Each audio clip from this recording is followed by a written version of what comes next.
Hi, I'm Sean Keenon with the Legends Realty Group, and in this video we're going to discuss some real reasons you may not want to live in Buford, Georgia. Full disclosure, I live in Buford myself and we like it here. That said, here are some things we wish we would have known before moving here.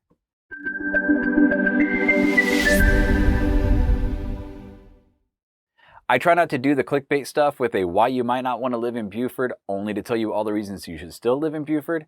So if you want to see why we still chose Buford, click here. But let's get started on this one.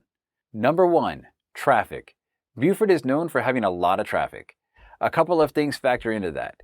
Mainly it's because it's growing and the infrastructure just hasn't caught up with it yet. I-85 is a major interstate and Buford only had 2 exits that are roughly 5 miles apart for people to get on and off of it. Thankfully, they have realized this and just added another interchange between those to help. I'm hoping they may add one more just north of Hamilton Mill, but I haven't heard any news on that. At this point, that's just my wishful thinking. The other reason for the traffic being heavy is the Mall of Georgia exit, which is one of the now 3 exits, is also a major artery for traffic to go east towards Lawrenceville and west towards Cumming. Add that traffic to the actual mall traffic and it can get pretty congested, especially during rush hour or just on the weekends. That said, there are some exits off I-985 on the west side of Buford that you will definitely be using if you buy a home on that side, so you may avoid the majority of the traffic problems.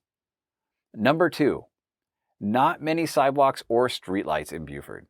A small downside of one of the things I like about Buford, the fact that you can feel like you're in the country but still close to shopping and things like that, but that country feel means that you don't actually have a lot of streetlights or sidewalks. Buford has a lot of one lane each direction type of roads and there are a lot of sidewalks to nowhere. So the original roads developed didn't have sidewalks, but as new subdivisions are being installed, they are requiring sidewalks to be built outside of the neighborhood as well. So hopefully as we keep growing and updating, this will be less of an issue. But for now, if you want to walk somewhere outside of your neighborhood, most of the time you need to be prepared to walk on the shoulder of the road or in the grass. Number 3, there is a state prison in Buford. It's called Phillips State Prison.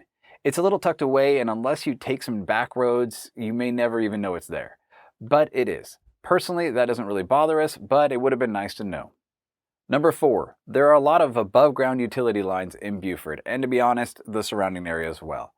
And that might be normal for many people, but coming from a more developed area on the West Coast, I was used to the fact that my city had updated this and buried almost all of the utility lines.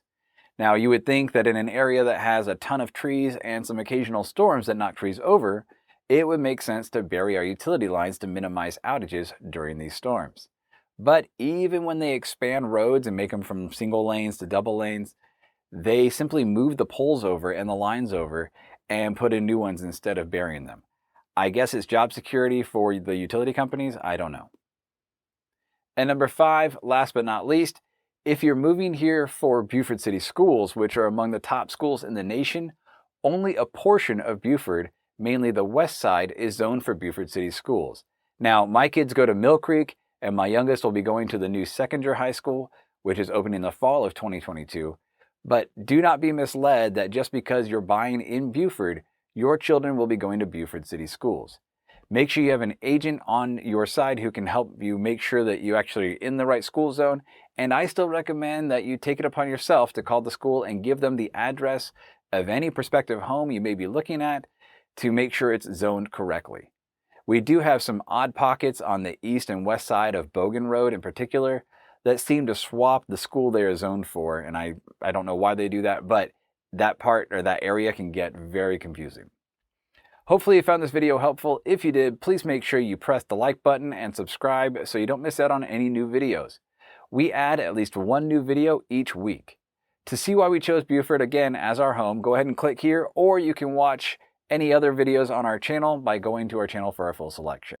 Thank you so much for watching this video, and we'll see you again soon.